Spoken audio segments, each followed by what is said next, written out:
lambat lukis. Maksudnya dia macam dia kena beberapa kali baru dia pigmented. Tapi yang ini dia terus.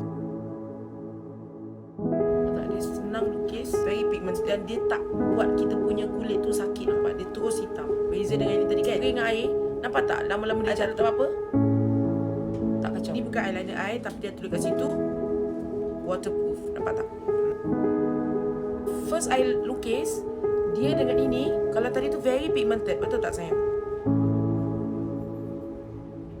Dia punya warna lain lah. Ini kali pertama I nak tunjuk dengan you guys. Beza eyeliner I.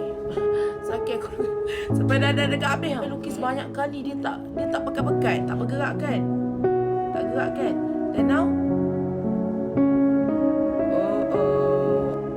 I try. Kita tengok ini I letak dekat bawah mata juga. Ini senang lukis. Yang ini nampak tak?